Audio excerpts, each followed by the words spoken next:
మీ ఎలాంటి వ్యాపార ప్రకటనలకైనా వెంటనే మా ఛానల్ సంప్రదించండి.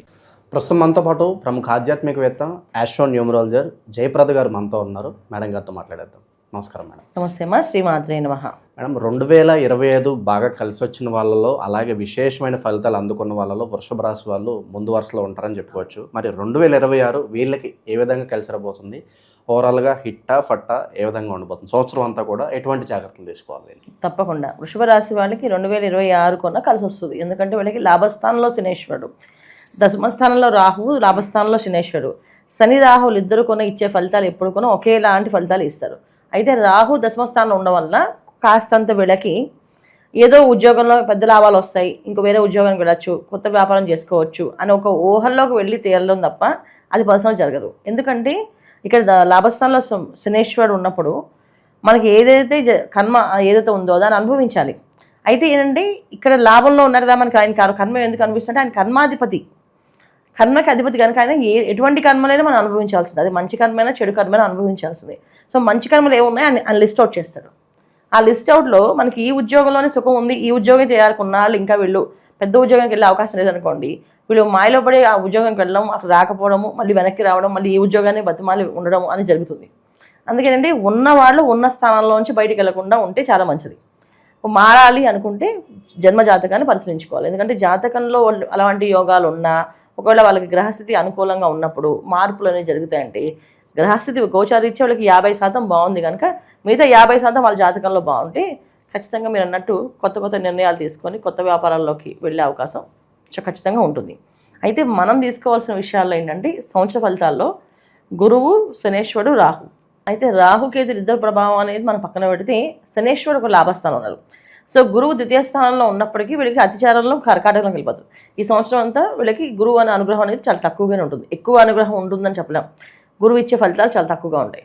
అయితే ఏంటంటే ఇప్పుడు మిథున రాశిలో ఉన్నంతకాలం వీళ్ళకి కాస్త గృహయోగము, వాహన యోగము, ఇంట్లో వాళ్ళు కాస్త వీళ్ళకి అనుకూలంగా ఉండడము, వీళ్ళని గౌరవించడము, వీళ్ళకి గౌరవ మర్యాదలు ఎటువంటి లోటు లేకుండా జరగడము, సమాజంలో కానీ తర్వాత ఉద్యోగంలో కానీ వీళ్ళకి ఆ గౌరవాన్ని ఎప్పటికీ తీయకుండా జాగ్రత్తగా ఉంచుతూ ఉంటారు. సో గురువు మారినప్పుడు కాస్త అది కొంచెం కష్టకాలంలో కనిపిస్తుంది. ఇక శనేశ్వరుడు వీళ్ళ లాభస్థానం ఉన్నప్పుడు ఏంటంటే వీళ్ళు చేసే వ్యాపారాల్లో వాటిల్లో కాస్త వీళ్ళకి ఎంత రావాలో అది వస్తుంది. ఖచ్చితంగా నాకు ఇంత రావాలి, ఇంత లాభం నేను ఎంత ప్లాన్ చేసుకున్నాను అనేసి ఒక 10 కోట్లు ఇన్వెస్ట్ చేసి రావాలి అంటే ఆ 10 కోట్ల ఇన్వెస్ట్మెంట్ మన జాతకంలో నిజంగా రాసి ఉంటే దాని తగ్గ ఫలితం వస్తుంది, లేకపోతే ఇబ్బంది పడుతుంది. చాలామంది ఈ వృషభ రాశి వాళ్ళు సినిమా ఇండస్ట్రీలో ఎక్కువగా ఉంటారు. ఈ ఫిల్మ్ ఇండస్ట్రీలో ఉన్నవాళ్ళు చాలామంది సినిమాలు తీద్దామనో, డైరెక్షన్ డిపార్ట్మెంట్లోనో, లేకపోతే హీరోగా కానీ యాక్టింగ్ చేయడానికో ప్రయత్నం చేస్తారు. కొన్ని అవకాశాలు వస్తాయి, పెద్ద అవకాశాలు కాదు. దానివల్ల ఉన్నది ఉద్యోగాలు కానీ ఉన్న వ్యాపారాలను వదిలేసి దాంట్లో కంటిన్యూ చేస్తే మాత్రం చాలా ఇబ్బంది పడతారు. సో ఇది మనం చూసుకోవాల్సింది. ప్రొఫెషనల్స్ వాళ్ళందరూ కూడా శనేశ్వరుడు లాభస్థానంలో ఉన్నప్పటికీ కూడా మనం చూసుకోవాల్సింది ఏంటంటే ప్రొఫెషనల్గా ఉన్నవాళ్ళు ఖచ్చితంగా ఇది మాకు యోగిస్తుందా యోగించట్లేదా అనేది చూసుకొని ముందుకు వెళ్ళాలి. ఎందుకంటే ఇవాళ వీళ్ళకి ఎటువంటి కష్టం పెట్టకూడదు అని సినిమా కూడా అనుకున్నాను అనుకోండి, ఈరోజు ఏ కష్టం ఉండదు, అలాగని ఏ పని కూడా ఉండదు. ఇప్పుడు ఒక రోజంతా ఇంట్లో ఖాళీ కూర్చున్నాం, వర్క్ ఏం లేదు, అప్పుడు ఏం చేస్తాం? ఆఫీస్కి వచ్చాము, ఆఫీస్లో కూడా వర్క్ ఏం చెప్పలేదు, కూర్చున్నారు ఖాళీ. అంటే అదే మన అనుభవించేసిన అదృష్టం అనమాట. అంటే ఏ వరకు చేయలేదు కనుక అది అదృష్టం కింద తీసేసుకుంటారు. అది శనేశ్వరుడు ఖాతా అలాగే ఉంటుంది. సో ఇవాళ ఏ కర్మ అనుభవించకూడదు, వీళ్ళు సుఖంగా ఉండాలి అనుకుంటే వదిలేస్తారు ఆయన. ఆ సుఖం బ్రహ్మాండంగా రావాలి, అదే ఒక పాయింట్లో మనం ఏదో ఒక వర్క్ చేస్తాం, అది చాలా బాగా హిట్ అయ్యింది, బాగా ప్రమోషన్స్ వచ్చాయి, దానికి బాగా కలిసి వచ్చింది, ఇది మన జాతకంలో ఉంటుంది. మన పర్సనల్ జాతకాన్ని చూసుకోవాలి. జాతకంలో ఖచ్చితంగా అలాంటి అదృష్ట యోగాలు ఉంటాయి. ఈ శనేశ్వరుడు ఆ యోగాలను అడ్డుపడకుండా ఇప్పిస్తాడు. సో అప్పుడు మనకు ఫలితాలు వస్తాయి. ఇది వృషభ రాశి వాళ్ళు తీసుకోవాల్సింది. ఈ సంవత్సరం ముఖ్యంగా విద్యార్థులు జాగ్రత్తగా ఉండాలి. ఎందుకంటే విద్యార్థులకి కాస్తంత ఇబ్బంది, విదేశ యోగాలు కానీ విదేశీ ప్రయాణాలు చేసేవాళ్ళు కానీ కాస్తంత ఇబ్బందిగా, ఏంటంటే ఏదో ఒక మాయలో పడ్డమో ఇబ్బంది పడ్డమో అనేది జరుగుతుంది. ఎందుకంటే వీళ్ళకి సింహరాశిలో కేతువు, దశమస్థానంలో రాహు, ఈ రెండు కూడా ఏంటంటే ఏదో ఒక మాయలో పడ్డానికే వాళ్ళు వర్క్. ఎందుకంటే దశమస్థానం అంటప్పుడు ఏమవుతుందంటే మనం చేసే క్రియలు, కర్మలు, ఏవైతే పనులు చేస్తామో ప్రొఫెషనల్గా మనం సక్సెస్ అవుతామో, ముందుకు వెళ్తామో చూస్తున్నది. అక్కడ రాహు బాగాలేదు వీళ్ళకి అనుకోండి, ఖచ్చితంగా మాయలో పడేసి ఇబ్బంది పెట్టి డబ్బులు పోగొడతారు, లేకపోతే కాపాడబడతారు. ఈ రెండు జరుగుతాయి. సో రెండు మన పర్సనల్ జాతకాన్ని చూసుకోవాలి. ఇక మళ్ళీ ఇప్పుడు వీళ్ళకి ఏర్పడే కూటములు, సో దశమస్థానంలో రాహు భాగ్యంలో కొన్ని కూటములు వాటి వల్ల ఉపయోగం ఏం లేదు. వీళ్ళకి 4 గ్రహాలు 5 గ్రహాలు కలిసినా వీళ్ళకి ఉపయోగం లేదు. అయితే శనేశ్వరుతో 4 గ్రహాలు కలుస్తున్నాయి, అది కాస్త వీళ్ళకి లాభస్థానంలో జరుగుతున్నాయి కానీ కొన్ని అదృశ్య యోగాలు కలిసి వస్తాయి.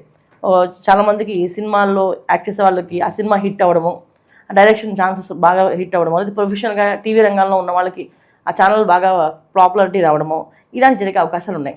ఈ అదృష్ట యోగాలు అక్కడక్కడ వచ్చే అవకాశాలు ఎక్కువగా ఉన్నాయి. కాకపోతే మొత్తం మనం చూసుకుంటే వృషభ రాశి వాళ్ళకి ఈ సంవత్సరం మంచి ఫలితాలే కనిపిస్తున్నాయి. చెడు ఫలితాలు ఉన్నాయి, చెడుగా ఇబ్బంది పడతా అనేది లేదు.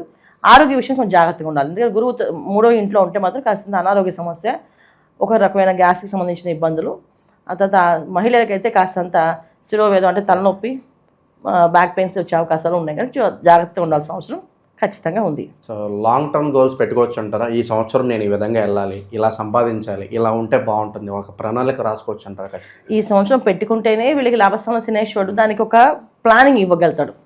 ఎందుకంటే మనకి ఏదైనా కావాలి అంటే అదృష్ట యోగం ఒక గురువుని ఇవ్వాలి, శనేశ్వరుని ఇవ్వాలి. ఎందుకంటే శని పాలిటి గ్రహాలు, తర్వాత గురువు పాలిటి గ్రహాలు ఉంటాయి.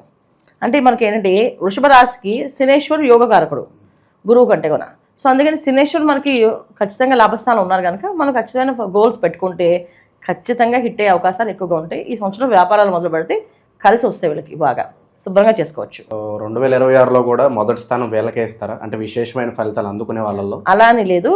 మనకి 2026లో వీళ్ళకి మొదటి స్థానం లేదు, వీళ్ళకి 3వ స్థానం 4వ స్థానం వచ్చింది. మొదటి స్థానం వచ్చే వాళ్ళు ఉన్నారు రాశులు, వాళ్ళ అదృష్ట యోగాలు ఉన్నాయి వాళ్ళకి.